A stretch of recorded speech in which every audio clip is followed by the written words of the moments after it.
မင်္ဂလာပါရှင်ဒီနေ့ကတော့ခောက်ဆွဲကြော်တအားစားခြင်းနေတာမို့လို့အိမ်မှာရှိတဲ့ပြည်ကြီးငါးရဲ့ကြက်သားရဲ့ကိုဆွဲထုတ်ပြီးတော့ခောက်ဆွဲကြော်ပါမယ်ကြက်သားကိုလှီးဖြတ်ထားပါတယ်ပြည်ကြီးငါးကိုလည်းမိမိကြိုက်နေတဲ့တက်ဆက်ကိုလှီးဖြတ်ထားနိုင်ပါတယ်အိမ်မှာကနှစ်ကောင်ရှိတာမို့လို့နှစ်ကောင်စလုံးကိုဆွဲထုတ်ပြီးတော့ကျွန်မဒီမှာစားမှာဖြစ်ပါတယ်ရှင်ကျွန်မပြည်ကြီးငါးတို့ကိမွန်တို့တအားကြိုက်တယ်ရှင်အဲ့တော့ပြည်ကြီးငါးကိုတော့ကျွန်မမျက်လုံးကိုလေဓာတ်သေးသေးလေးနဲ့အဲ့လိုမျိုးပေါ့နော်ကလန့်ပြီးထုတ်လိုက်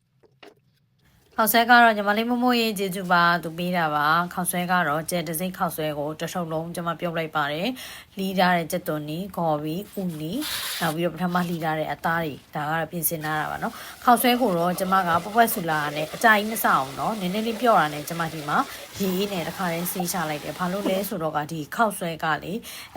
နည်းနည်းပြော့တာမျိုးဆိုရင်အဆင်မပြေဘူးပေါ့နော်ကျွန်မတို့မမလေးအနေထားထဲမှာသူတွေကိုပဲငမြအပြည့်ထည့်မယ်ပြီးရင်တမအောင်လက်လေးနဲ့နေလိုက်ပါမယ်ရှင်ဒါဆိုရင်တော့ ready ပဲကြုံမဲ့ခောက်ဆွဲပေါ့နော်ဒါပေမဲ့ကျွန်မကတ်မှာကြောက်လို့စီလေးနည်းနည်းထည့်ပြီးတော့ကျွန်မနေလိုက်ပါတယ်ရှင်စကြော်ရန်အတွက်ဒီနေ့ကတော့ကြက်သွန်ဖြူကို base မလုပ်ဘဲနဲ့ကြက်သွန်အနီကို base လုပ်ပါတယ်ကြက်သွန်အနီကိုထည့်ပါတယ်ရှင်ကြက်သွန်အနီကိုအခြေခံတာပေါ့ရှင်ပြီးဥနီလုံးဝမာတဲ့ဟာကိုအရင်ဦးဆုံးထည့်ပါတယ်ဥနီထည့်ပြီးတော့ကြက်သွန်အနီနဲ့ဥနီကို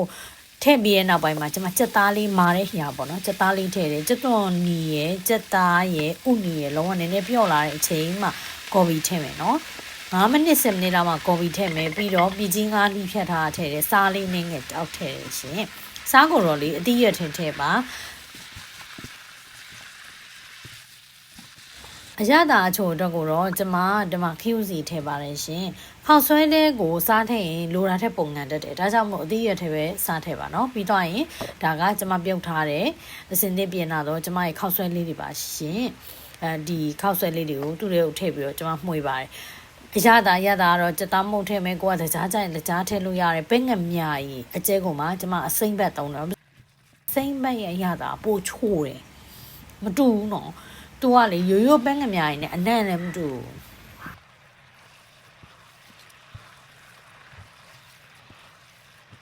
ဖောက်ဆွဲတဲ့ကိုရတာတွေဝင်သွားအားရပါရဇွန်းနေရောက်မှရှိခန့်ရအကုန်လုံးမှွေပါပြီးတော့ရင်တော့အပေါ်ကနေပြီးတော့မျိုးကောင်းဖြူပါတယ်မျိုးကောင်းကတော့လေကိုအဖြူရောင်လိုက်ရတဲ့မဲရောင်လိုက်ရတဲ့ကိုချိုင်းကြီးတက်တာကိုအသုံးပြုနိုင်ပါတယ်ရှင်မျိုးကောင်းနာနာအုပ်ပြီးသွားရင်ဖြင့်အသင်စားသုံးနိုင်တဲ့ခောက်ဆက်ကြော်လေးရရှိပါပြီရှင်အရန်မိုက်တဲ့ပြည်ကြီးငါခောက်ဆက်ကြော်ဖြစ်ပါတယ်ရေးလဲပူနေတာအချိန်ကတော့ပြီးတော့မှလောက်တော့မှာကျက်သွန်နေချင်း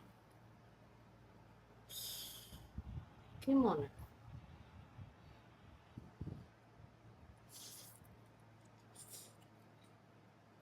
ဟုတ်လား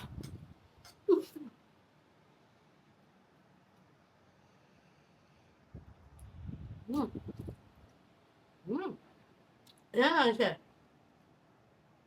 ရမ်းရှက်ပဲကြက်သားနဲ့ကင်းမွန်နဲ့ဟုတ်ကျွန်မအဲ့ဒါကိုဂျပန်ဆိုင်မှာစားဖို့ပဲကြက်သားရဲ့ကင်းမွန်ရဲ့